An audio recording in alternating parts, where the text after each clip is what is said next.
Imagine waking up one morning to discover that every country on Earth, rich or poor, powerful or weak, owes money to someone. Not just a little, but more money than actually exists in circulation. Trillions that can never realistically be paid back. Now here's the part no one wants to talk about.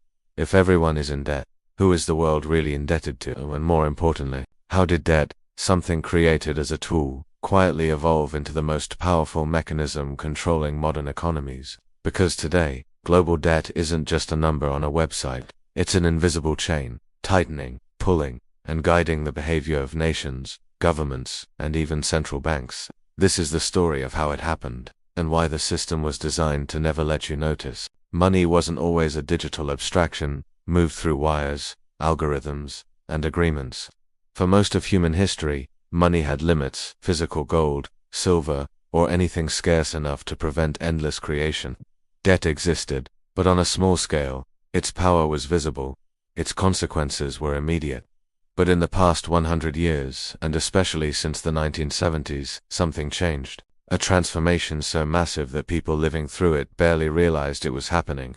Governments learned something startling. Debt could be manufactured. Debt could be expanded.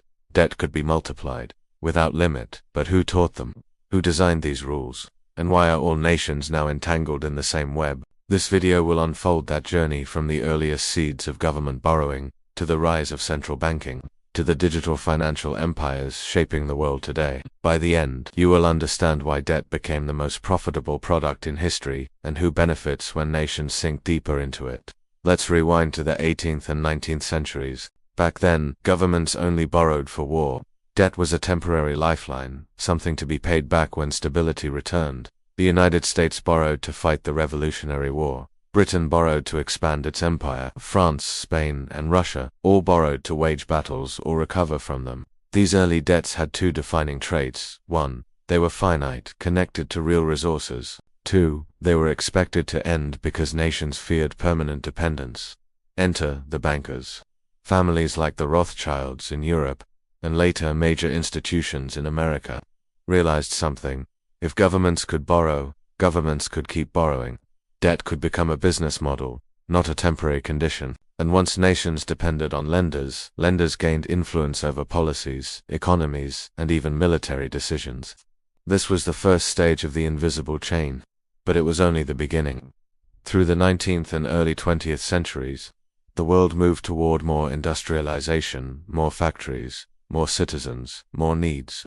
Governments saw an opportunity. They could borrow not just for war, but for growth. Then, in 1913, something globally transformative happened: the creation of the Federal Reserve. It wasn't just a central bank, it was the first large-scale debt engine, capable of issuing currency backed not by gold, but by government promises. For the first time, a nation could expand its money supply based on bonds which were themselves simply government IOUs, and other countries followed.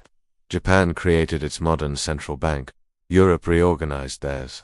Nations realized they could borrow today, and push consequences indefinitely into the future. Debt became the oxygen of the modern state. But the biggest shift was still to come, a year that changed the global financial system forever. President Richard Nixon ended the convertibility of the US dollar to gold, effectively shutting down the Bretton Woods system. The dollar, the world's reserve currency, was no longer tied to anything physical. Money became entirely symbolic. And here's the twist: if money can be created infinitely, then debt can be created infinitely. And that's exactly what happened. Global debt began to rise slowly at first, then exponentially. In 1980, total global debt was around $11 trillion. By 2000, it was around $80 trillion. By 2025, it had crossed $300 trillion. Debt was no longer a risk. It became the default mode of global economics. Why? Because governments realized they could use debt to stimulate their economies, boost short-term political approval, fund massive public projects, delay financial crises, maintain the illusion of prosperity, and central banks supported the system by making borrowing easier, cheaper, and more accessible. Debt was no longer a threat, it was an economic addiction, and like all addictions, it came with consequences. When a country borrows too much, something subtle but powerful happens. It loses a piece of its independence.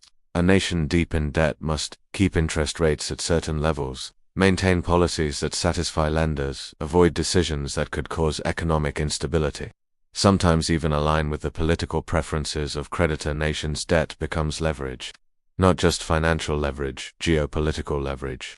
There are modern examples everywhere. Countries pressured by international lenders to adopt certain reforms, economies forced into austerity because of past borrowing, governments unable to fund essential programs without issuing more debt, nations dependent on foreign buyers of their bonds. Debt doesn't just influence the present, it shapes the future, because once a country crosses a certain threshold, it becomes trapped in a cycle. Borrow gives, spend gives, grow gives, owe gives, borrow again, a loop with no exit. This is the invisible chain, and nearly every modern nation is bound by it. Over the past decades, governments and institutions have tried to fix the system, but every fix only made the chain stronger. To make debt easier to manage, central banks slashed interest rates. Good intentions, but bad consequences. Cheap borrowing encouraged more borrowing. Households did it. Corporations did it. Governments did it. Governments did it. Debt bubbles grew everywhere. To rescue economies during crashes, central banks printed trillions and bought government bonds. This meant governments borrow gives central banks buy their debt gives governments borrow more. A circular ecosystem with no natural limits. Instead of reducing debt, the world created more financial products, derivatives, mortgage-backed securities, repo markets, credit default swaps. These allowed more leverage. On top of existing leverage, the financial world became a tower built on IOUs, and those IOUs, many were backed by more IOUs. Some nations tried to cut spending. The result? Slower growth gives less tax revenue, gives more debt.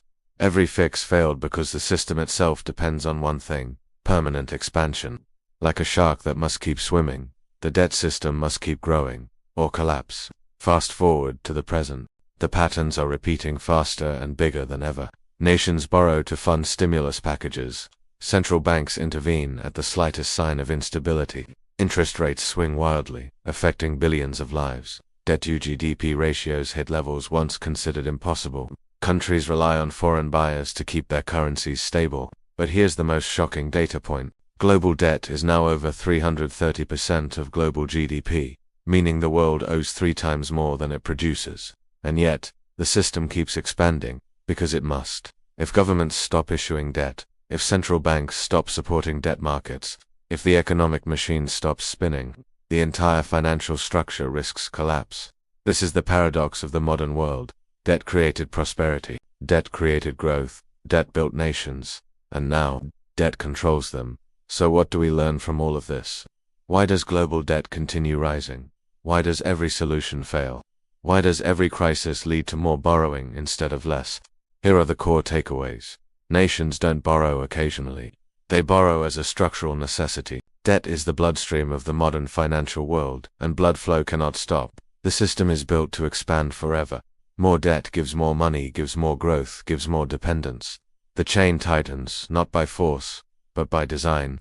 The ones who control bond markets, interest rates, global currencies, reserve banking systems, end up influencing nations more than democratically elected governments do. This isn't a conspiracy.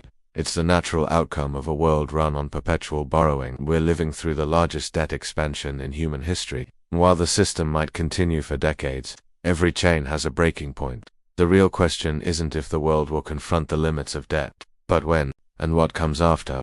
If you found this breakdown eye-opening, and you want more deep-dive explanations into money history, global debt mechanics, and the hidden forces shaping the world economy, make sure you like this video, subscribe, and turn on notifications, because the next video uncovers something even more unsettling: how money itself became a weapon, and who's holding it.